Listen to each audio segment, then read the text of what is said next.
Hey everybody, it's Dan from sagemathtutoring.com, and in this video we're going to go over how to solve systems of equations with substitution. So when you're solving with substitution, you want to make sure that one of the equations is in this form where you have sort of solved for a variable. See how it says y equals 3x plus 2?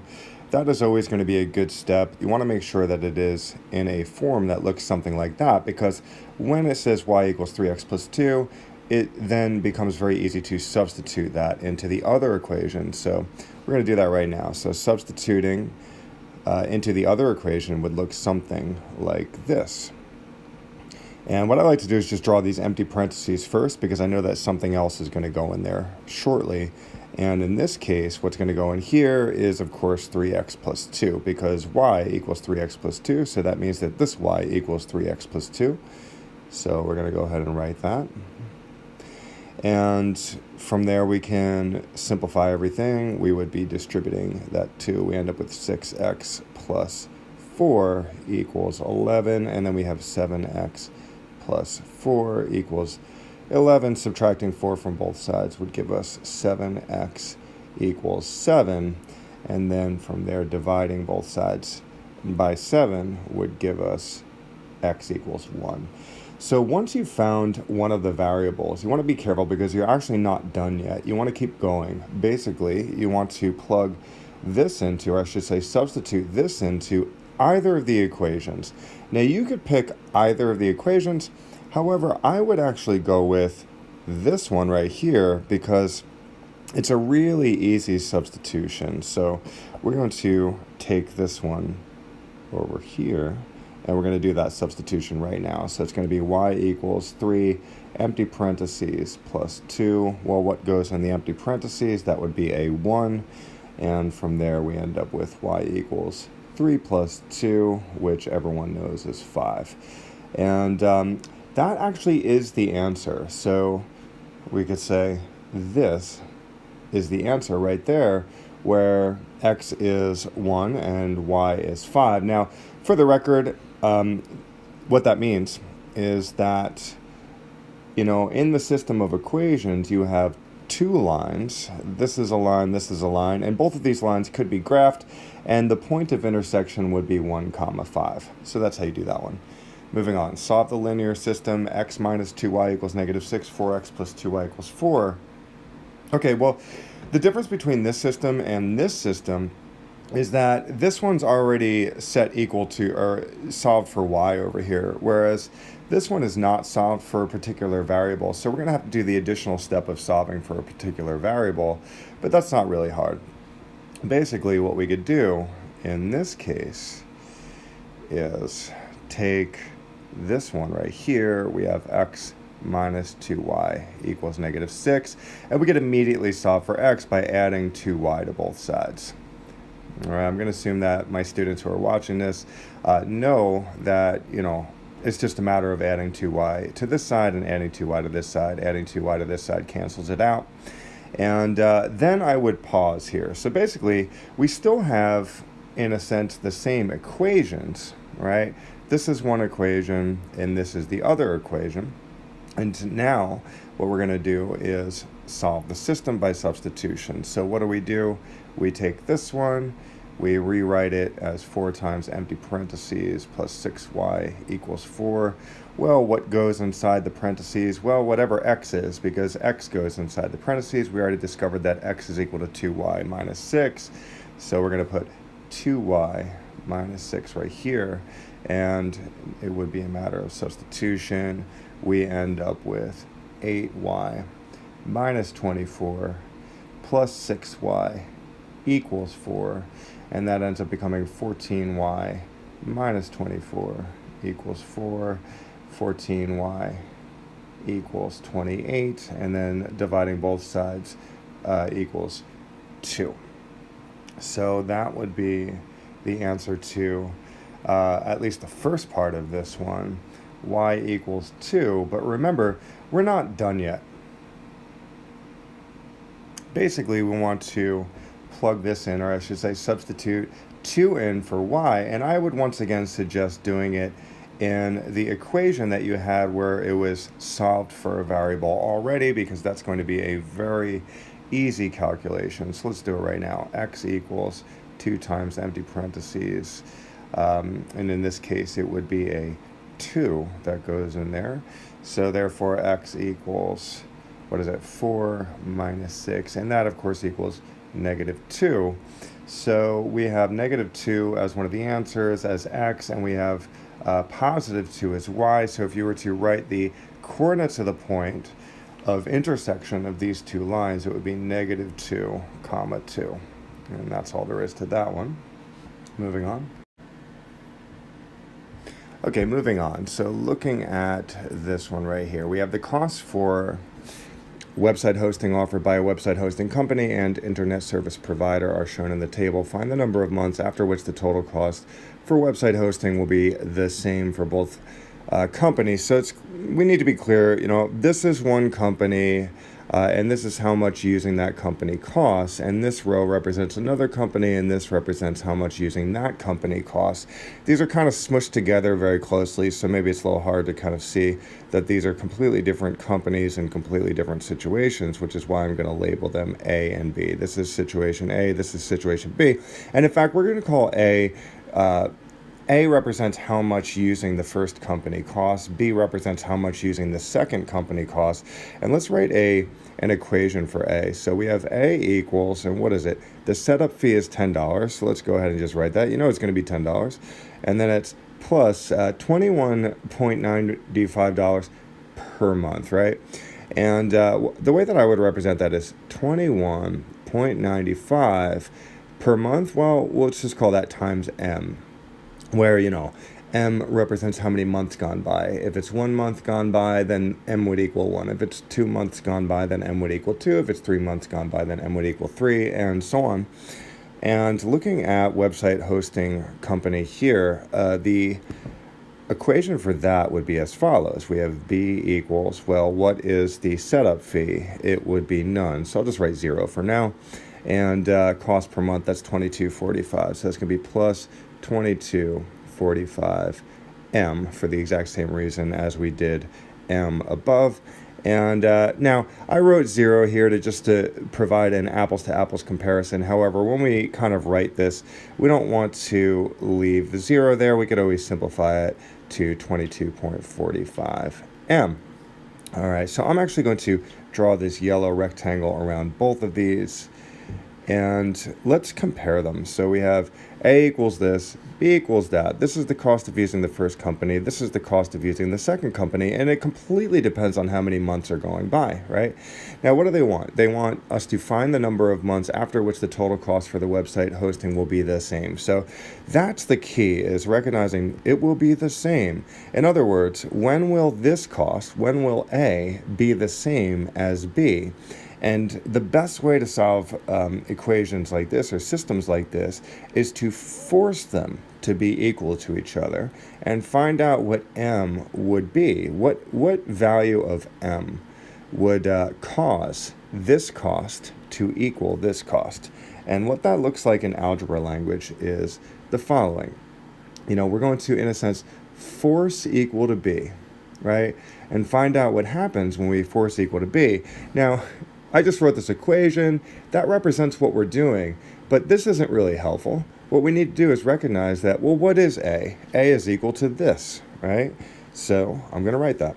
I'm going to write 10 plus 21.95, right? And that equals B, right? Well, what is B? B is equal to this. So we're going to write that in there. We're going to write, 22.45 M. And at that point, you are ready to go because you only have, pardon me, I made a careless mistake. I got to put an M right here. Now we only have one variable to contend with, and when you only have one variable in an equation, it's official. You can now solve that equation.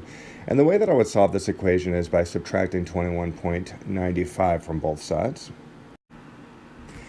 And actually, to be specific, is to subtract 21.95 M from both sides. And when we do that, what we end up with is 10 equals 0.5 M.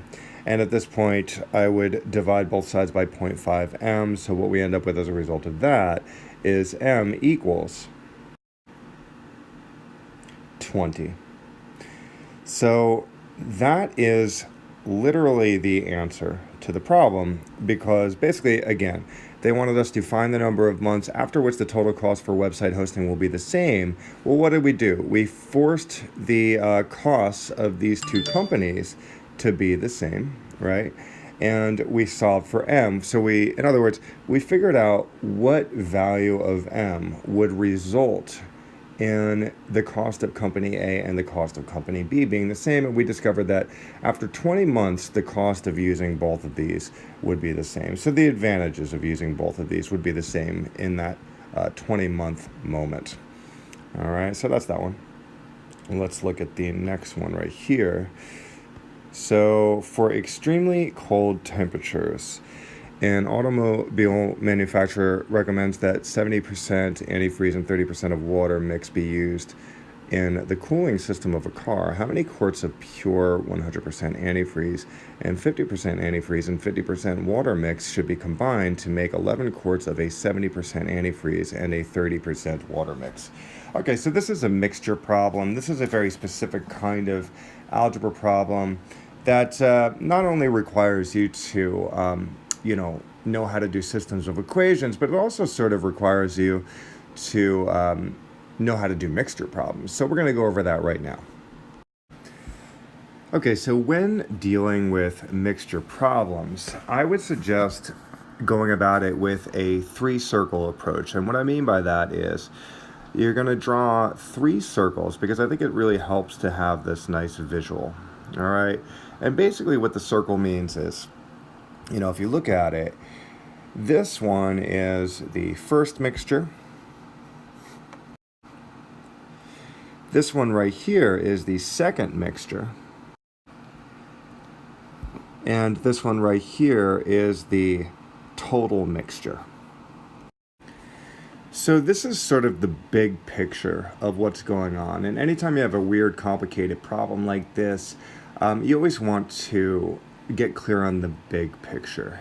Now, let's move on. Let's find ways of representing the first mixture, the second mixture, and so on. All right. And we're going to draw 3 more circles here, and let's look at the information that they give us. We're dealing with, 70% antifreeze and 30% water mix. So they're mentioning antifreeze and water. Now, when it comes to dealing with mixture problems, you don't really have to worry about both of these. Let's take into account only antifreeze, because every mixture contains, imagine here's a cup of liquid, and, it's got some water in it, but there's another part of it that has antifreeze right there. And let's only pay attention to how much antifreeze is in these mixtures. And not only that, but I'm going to suggest recognizing that not only are we dealing with a percentage of antifreeze in each of these mixtures, but we're also dealing with a unit of measurement called quarts. So when you're doing mixture problems, get clear on what is the thing that's being mixed into the liquid. In this case, it's antifreeze, and also get clear on the unit of measurement of liquid, or whatever it is you're dealing with. In this case, it's liquid, and the unit of measurement would be quarts. So let's get clear that we are going to put quarts on top. All right, so quarts are going to go right here. And the percentages are going to go down below. All right, so that will make sense in a moment. And from there, we're going to dissect this word problem with the knowledge that we're going to put quarts up top and percentages down below. And we're going to get clear on what system of equations we could set up from this mixture problem. All right, so how many quarts of pure 100% antifreeze and 50% antifreeze and 50% water should be combined to make 11 quarts of 70% antifreeze and 30% water mix? So once again, let's get clear. We're not going to really worry too much about the water side of the street. We're really only going to pay attention to the antifreeze side of the street. So I don't really care about these guys. And let's look at the ultimate goal, also known as the total mixture. How many quarts of pure 100% antifreeze would be combined to make 11 quarts of 70% antifreeze? Okay, so that's going to be 11 quarts of 70% antifreeze, right? And we can feel safe Xing out the 30% water because 70% antifreeze implies 30% of the other thing, right? And in fact, I'm going to write A and T for antifreeze. So on the bottom, we're dealing with percentage of antifreeze. So anyway, we got 70%. This is the final goal of the total mixture. And let's see, how many quarts of 100% antifreeze? Okay, so that's the mystery. How many quarts of pure 100% antifreeze? So in other words, we want to know what X is. And in this case, it would be 100% in the first mixture because that will be combined with this 50% antifreeze solution. Now, the thing is, that's a mystery too, because we don't know how many quarts of this second mixture that has 50% antifreeze is going to be. So Y is a mystery as well. All right, so we have a certain amount of quarts of 100% antifreeze. We're going to mix that solution with a certain amount of quarts of 50% antifreeze, and then hopefully we're going to end up with 11 quarts of a solution that has 70% antifreeze. All right, so this is how you sort of hone in on the answer. All right, now already right out the gate, I can already see that we're going to be wanting to deal with X quarts plus Y quarts equals 11 quarts. That is going to be an equation that we could set up. However, before we do that, I'm going to draw another batch of 3 triangles. So I just drew 3 more triangles. We have the first set of 3 triangles, which is just giving you the big picture of what's going on. Whenever you're doing these problems, maybe you want to draw this, maybe you don't, but this is the big picture. Then the next batch of 3 triangles looks like this, where you have quarts over percentage. So just sort of extract the information from the word problem, put it in here. But then I wrote this third batch of 3 right here, and what's going to go in the top is the exact same thing that we put here. So we're just reminding ourselves about what's going on. So we got X over 100%, we've got Y over 50%, we've got 11 over 70%. And the reason why I wrote this stuff down here is because we're now going to represent this scenario with the percentages only representing the percentage as a decimal. So in other words, let's actually start here. What we're going to do here is we're going to represent this scenario as, we'll call it 0.5y. All right. Why? Because 0.5 is equal to 50%. All right. So in this bottom section, you're going to want to combine or I should say multiply the percent times the variable. In this case, we have 0.5y. Over here, the decimal version of 100% is just 1. So we're going to write that. We're going to write 1 times x, right? And for the record, that's just x, but we're going to leave it there for now.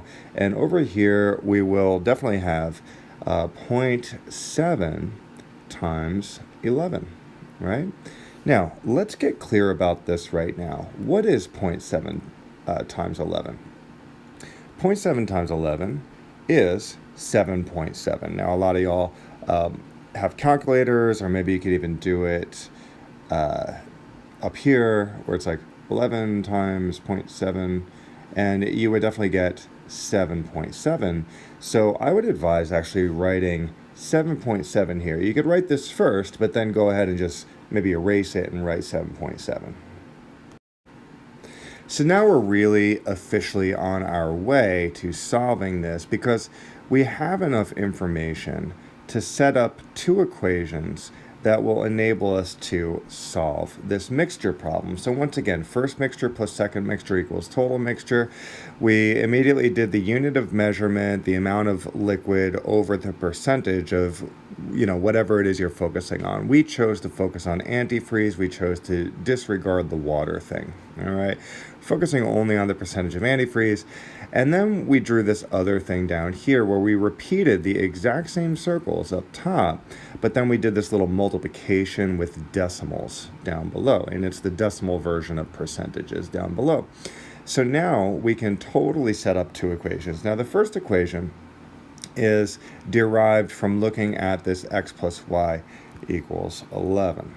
All right, so let's just write that right now. We know for a fact that x plus y equals 11. And in case you're not clear what that means that x quarts of the first mixture plus y quarts of the second mixture will definitely equal a total of 11 quarts, which, by the way, is what we want. At the end of the day, we want 11 quarts. So that is the first equation. Now, the second equation is going to be found down here, where it's going to be this plus this equals that. And I'll just write that in blue. It's going to be x, because 1x is just x, plus 0.5y equals 7.7. And honestly, that's kind of the hard part, right? Figuring all this out, not getting confused, and then immediately translating everything into algebra language. From here, we're in more familiar territory of just solving by substitution. So I would, you could either solve for x or y here. You could either solve in terms of x or in terms of y. Let's just solve for y right now. It doesn't matter which, but for now, you're going to just temporarily be like y equals 11 minus x. So as you recall from an earlier problem, it's good to take one of the equations and do this with it. If you're going to do substitution, take one of the equations and do this with it, where you solve for a variable, because now I can just plug 11 minus x in for this, into this position right now, which is. However, before I do that, I'm going to do something to this equation to make this equation a bit more manageable, because these decimals, the presence of these decimals, are annoying to me. Okay, so in other words, we got this 0.5y and this 7.7. Now, nobody wants to deal with decimals if they don't have to. So one thing that you could do as a nice trick of the trade is multiply literally the entire equation by 10, which is the number that would get rid of the decimal. And when you do that, this 10 goes here, it goes here, and also it goes here. And basically what happens is it becomes 10x plus 5y equals 77. Now that is a lot nicer to look at. So that will be the equation that we're going to work with from here on out.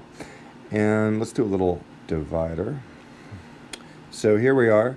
We have y equals 11 minus x, and we got 10x plus 5y equals 77. So I'm going to write 10x plus 5 times empty parentheses with the full knowledge that I'm going to be substituting something in there soon. And now I'm going to substitute 11 minus x into it. And where did that come from? That came from here. Instead of 5y, it's going to be 5 times 11 minus x. And then I'm going to, of course, do my distribution. And this ends up becoming 10x plus 55 minus 5x equals 77, and combining like terms right here would give me 5x plus 55 equals 77. And then subtracting 55 from both sides would give me 5x equals 22, and then dividing both sides by 5 would give me x equals 22 over 5.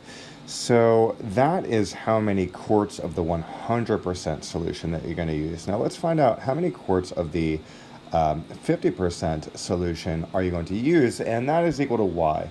Now we already have this equation right here that should enable us to figure out what y equals, and that's what we're going to do right now. So we already established that x equals 22 over 5, and that's part of the answer because that's how many quarts of the first mixture you need. And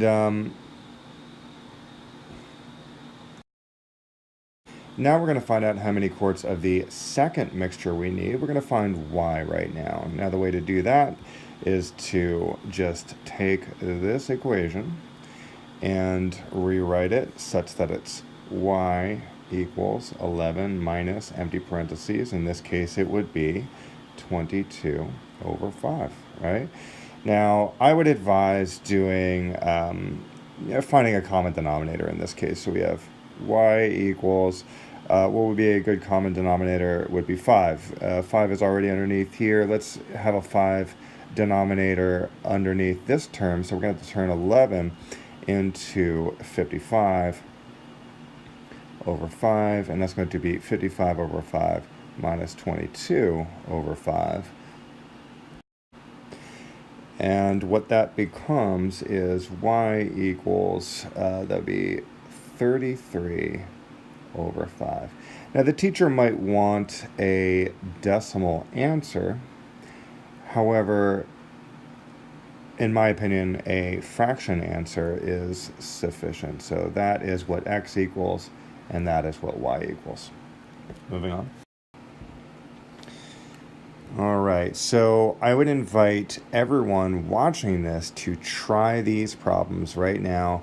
Solve the linear system by using substitution. This will be part of your homework for those students who are watching. And of course, you could just pause the video and solve both of these, and I will check to see if you got the answer in the next class.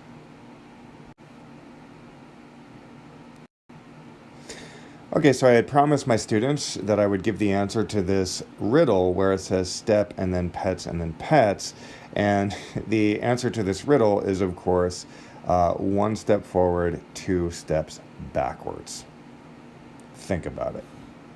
Moving on.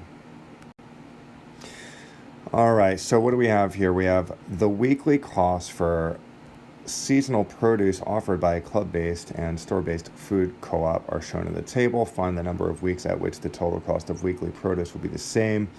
So once again, I will call this, we could say co-op A, and this is co-op B.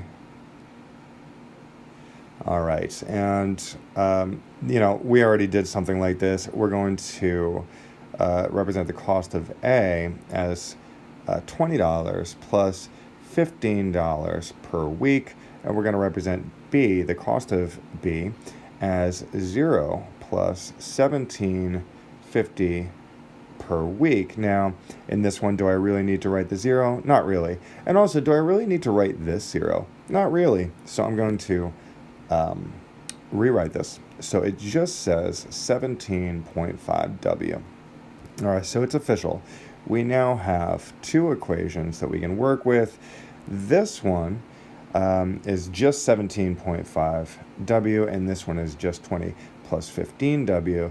And we want to find the number of weeks at which the total cost will be the same. Well, just like a problem that we did earlier, we're going to set these equal to each other. Now, that would be a matter of setting A equal to B, and we're going to do that right now. So it is 20 plus 15W, and that's going to be equal to, 17.5 W. And doing the calculations, in other words, subtracting 15W from both sides, it would give me 2.5 W, and then dividing both sides by 2.5 would give me 8. And that, my friends, is the answer, actually. And in other words, the number of weeks at which the total cost of weekly produce will be the same, well, after 8 weeks, the total cost of weekly produce would be the same. So that's the answer.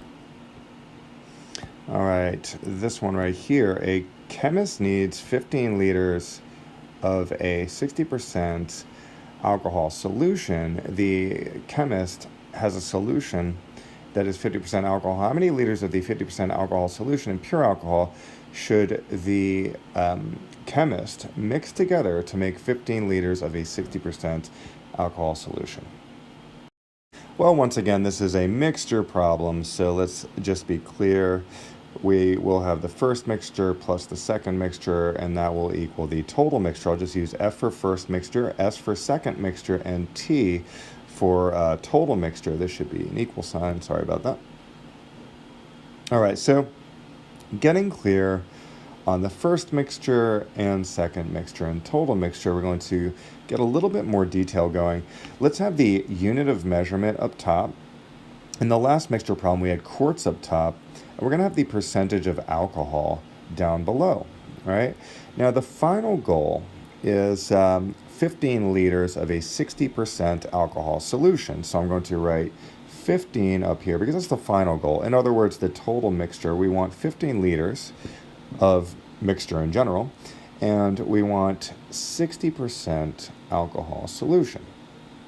And that's something that we could write right away right there. Now let's see, the chemist has a solution that is 50% alcohol. Okay, so let's represent that as the first one, and we don't know how many liters of this first mixture is, but we do know for sure that it is 50% alcohol, right? And then they're like, how many liters of this 50% alcohol solution and a pure alcohol? Okay, so you have to be very, very vigilant. They're saying pure alcohol. Well, this is the second quote-unquote mixture. It is a quote-unquote mixture of pure alcohol. So we're going to combine this first mixture of 50% alcohol plus a certain amount of liters of pure alcohol. So what percentage would that be? Well, that would be 100%. All right, 100% alcohol. Okay, and now we're going to draw our third batch of 3 circles, right? Only this time with the little upside down smiley face thing. And what do we do up here? We repeat the exact same information so that it just serves as a reminder.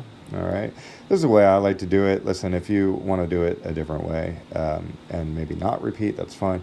But I'm going to just remind myself of what's going on. And here we go. What goes down here? Well, remember, we're going to multiply this times this, but now we're going to represent percentage as a decimal. So this becomes 0.5x. This becomes 1 times y, and this becomes 0.6 times 15. All right, so that is a ugly 15 in there. And like I said before, you might want to actually just work that out. That's going to be 15 times 0.6. Well, let's find out what that would be. That would be 5 times 6 is 30. 6 plus 3 is 9, and we have 1 decimal thing. So that's going to be 9 right there. So we're going to put 9 right here. So now it's official. We can set up a system of equations where it's like x plus y equals 15, and this plus that equals that. So let's do that right now. Once again, we know for a fact that x plus y equals 15. And we also know for a fact that 0.5x plus 1 times y, which is just y, equals 9. So we got the x plus y equals 15 from this top part, and we got the 0.5x plus y equals 9 from this bottom part.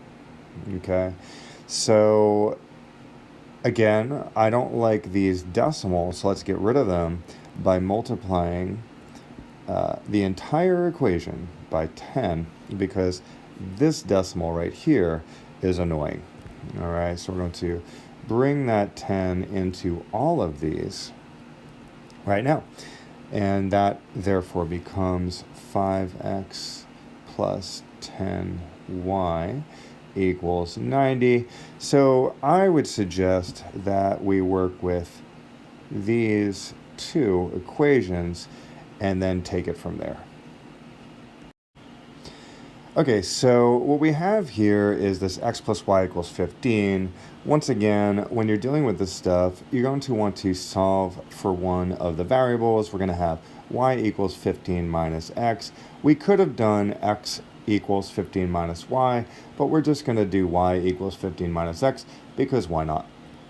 This one, therefore, could be rewritten as 5x plus 10 times empty parentheses equals 90. And what goes inside the parentheses? Well, that would be 15 minus x. So solving this would be a matter, of course, of distributing the 10 here and here. So we end up with 5x plus 150 minus 10x equals 90. And the 5x and the negative 10x equals negative 5x. And then let's immediately subtract 150 from both sides. That would give us a negative 60. And then dividing both sides by negative 5 would give us a positive 12. Now that is, let's see, this number right here. So what are they asking for? How many liters of the 50% alcohol and pure? All right, so we want both of these once again. So this is one of the answers. That represents how many liters of the 50% solution you're going to want to use. Now we got to find out how many liters of the 100% solution that we're going to want to use. And the way to do that is to take this and plug it into this one. So I'm going to rewrite, I'm going to do a little asterisk, and we'll bring that down here. And we're going to rewrite y equals 15 minus empty parentheses. In this case, it would be 12. And then we have y equals 15 minus 12, and we'll just say that equals 3. And that is the other answer. So we have 12 equals x, and we have 3 equals y. 12 and 3 are the answers. So it would be 12 liters here, and it would be 3 liters right here, and we're done. All right, so looking at this problem here, blow this up. How many quarts of 100% antifreeze and 50% antifreeze and 50% water mix should be combined to make, I'm going to assume that this is a 2, make 16 quarts of a 70% antifreeze and 30% water mix? So once again, I'm not going to concern myself with the whole 30% water side of the street. In my opinion, that's just sort of unnecessary information. I'm only going to focus on how much antifreeze is in the mixture, right? So we got 100% in the first mixture, we got 50% of antifreeze in the second mixture, and then hopefully we're going to end up with a total mixture that has 70% antifreeze. And once again, we're going to remind everybody, including myself, of the big picture, and the big picture is that this is the first mixture, this is the second mixture, and this would be the total mixture. And to get even more specific with it, we're going to be dealing with the following. This is another problem where they kind of give us the total mixture. They really provide the details of the total mixture. So combined to make 16 quarts of 70% antifreeze mixture. Once again, I'll remind myself that we're going to want quarts up top and the percentage down below.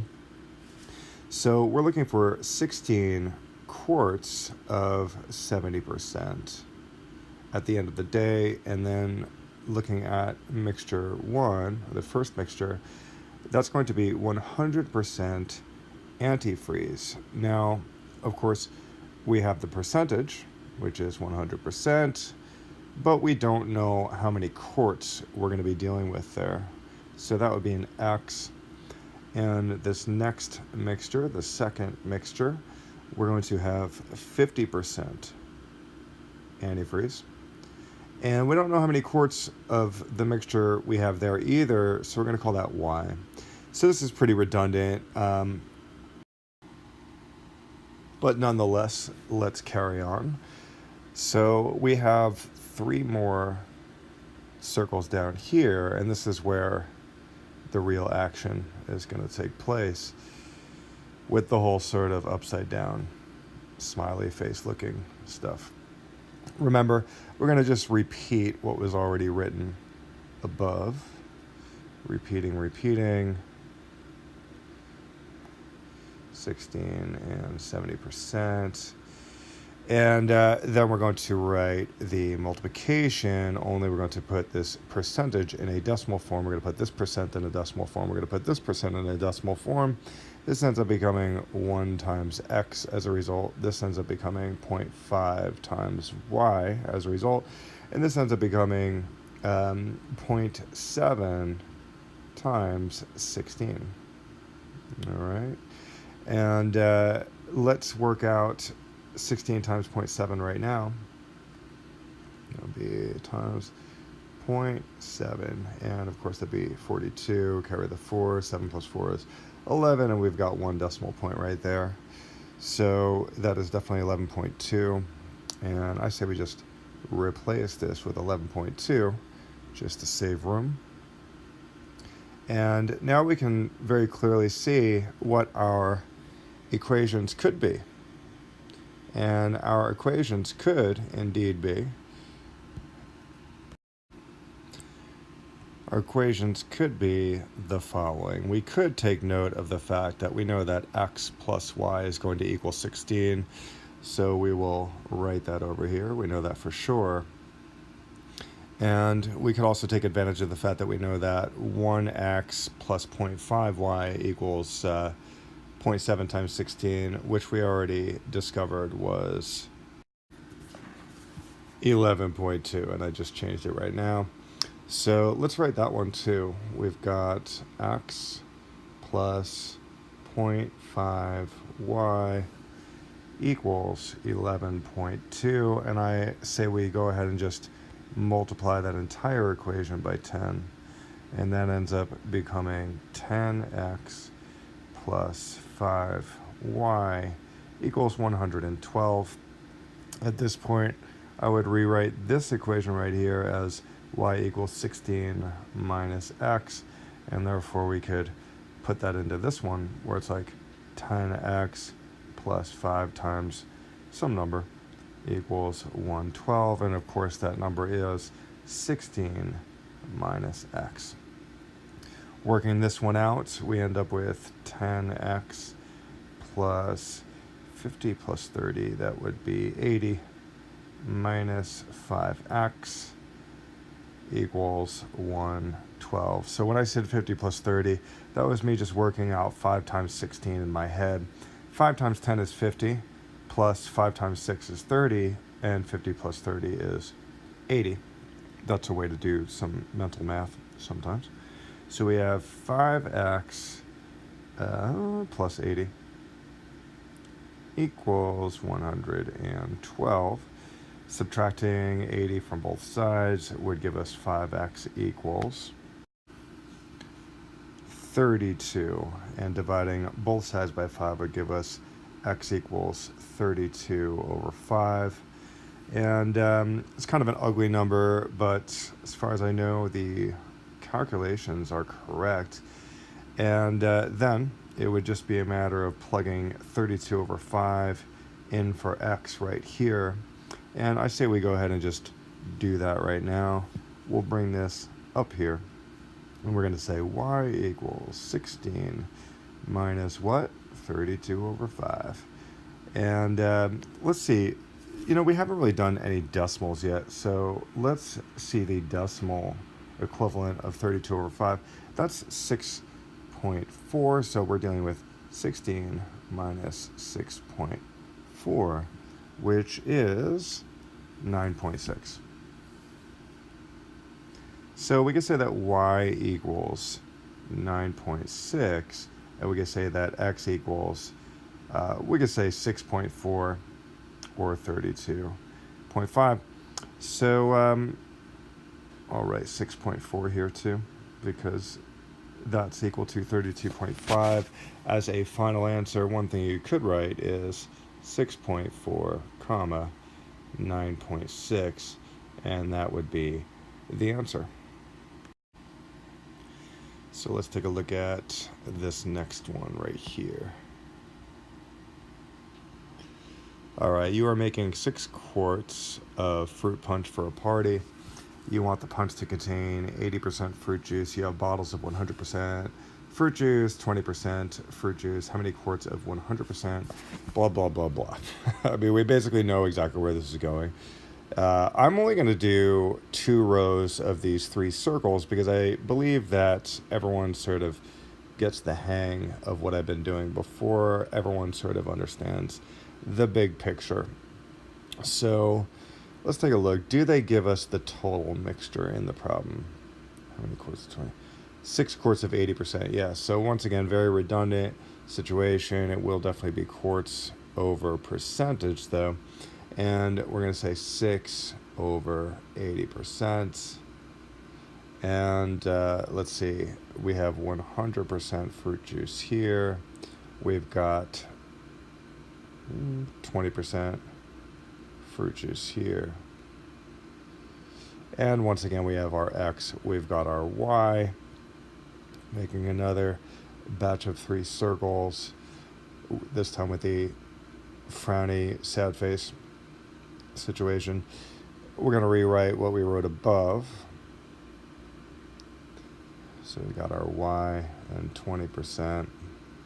We've got our 6 and 80%. And this would be 1 times X, which is just X. This would be 0.2 times Y. And this one over here would be 0.8 times 6. And that would be 4.8. So I'll just write that. We'll call that 4.8 right there. And of course, now we have the means to write equations, right? Linear equations. The first linear equation would definitely be x plus y equals 6, which I got from here, x plus y equals 6.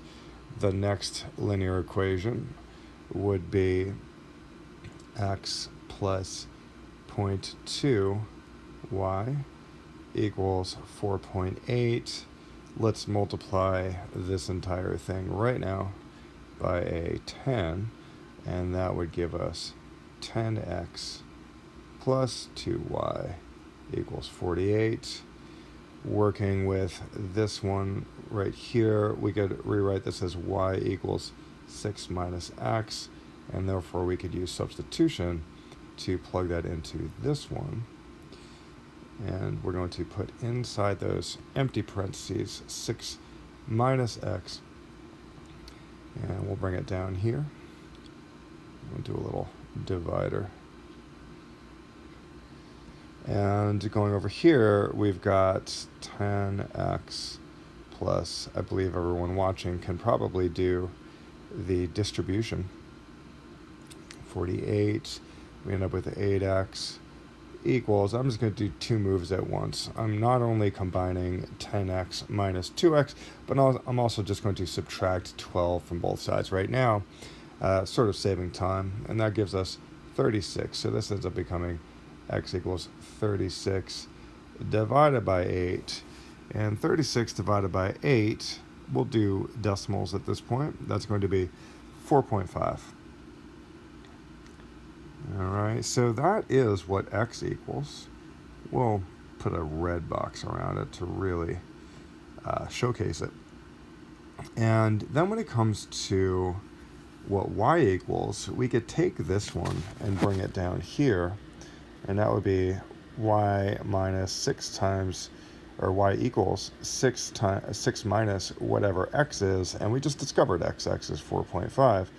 So this one is going to be y equals 6 minus 4.5 is 1.5. So that is the other answer.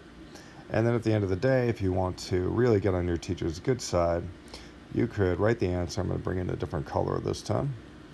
You could write the final answer as the following. 4.5 times 1.5. That's it.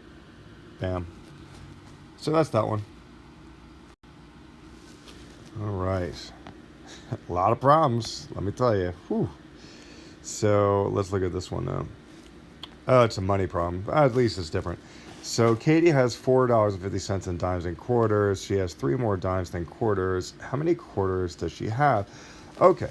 Yeah, so with these, with the class who's watching this, they kind of saw me do something on the whiteboard akin to this problem where D equals the amount of dimes. All right, so just get used to that habit. Q equals the amount of quarters. Not how much the quarters are worth when you add it all up, but literally how many quarters you have. Maybe you have 5 quarters. Maybe you've got 6 dimes. I don't know.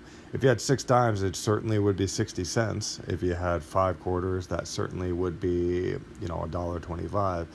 But this has to do with how many literal quarters you have. And we don't know much, but we do know for sure that, let's see, 3 more dimes than quarters. Right. Okay.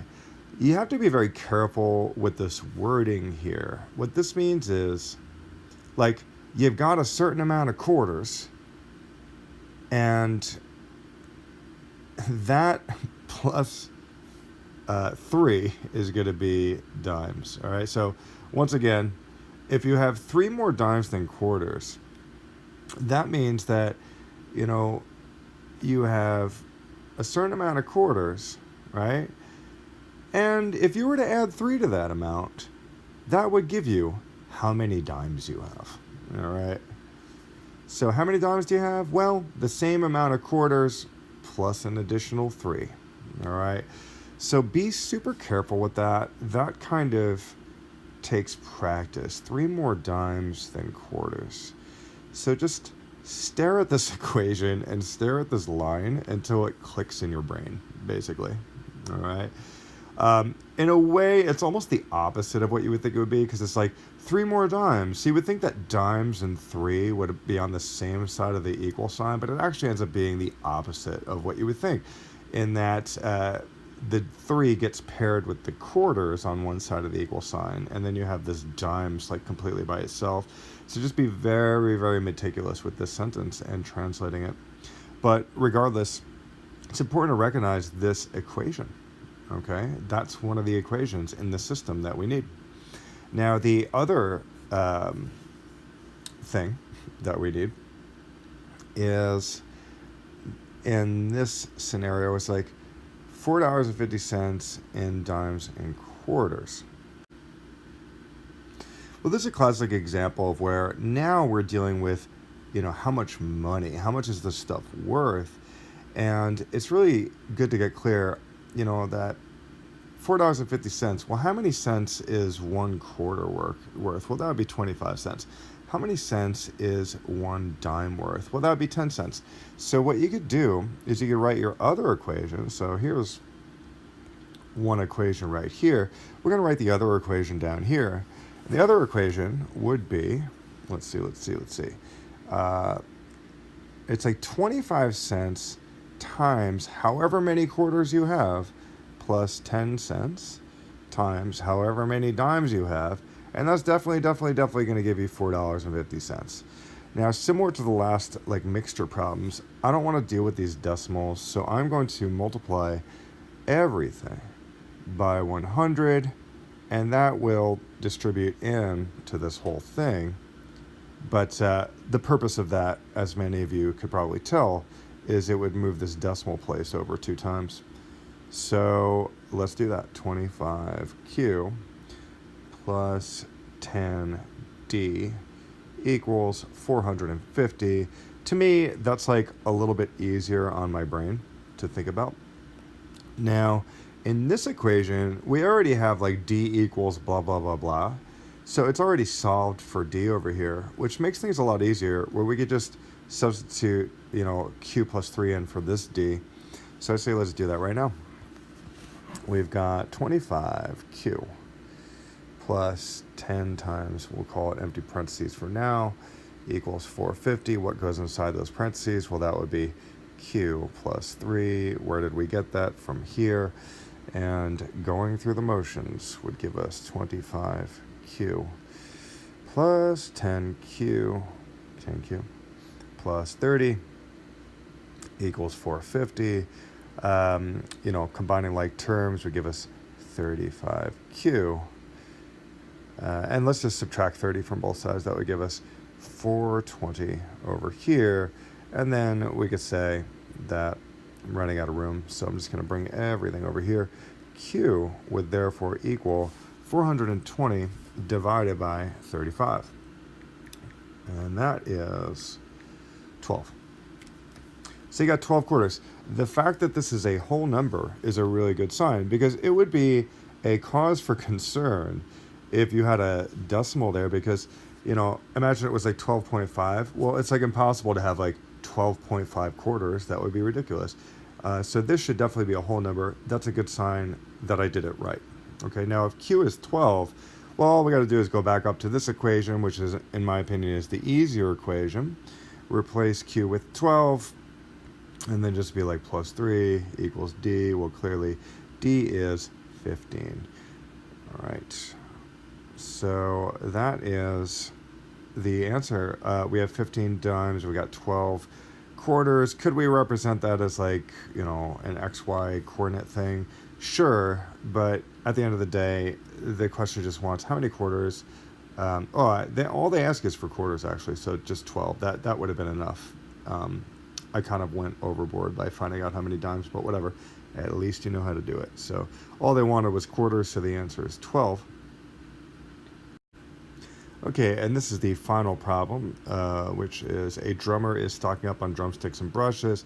The wood sticks that he buys are $10.50 a pair, and the brushes are $24 a pair. He ends up spending $90 on sticks and brushes and buys 2 times as many pairs of sticks and brushes. How many pairs of sticks and brushes did he buy? Okay, so I have a class that is watching this video, and I want you to so for those of you who are in the class, you know who I'm talking about. I want you to do this problem. This is actually the problem that we did in class, right? I'm pretty sure the numbers are the same too, so just keep that in mind. We already did this. Some of you might already have this in your notes, in which case that's fine. But if you don't have it in your notes, then try it again right now. All right, I'm actually not going to do it because I want you to do it. All right, so that's all there is to this video. And for those of you watching in the public, I hope that makes sense. And for those of you watching from my class, I hope that makes sense. And I will see you soon. Take care.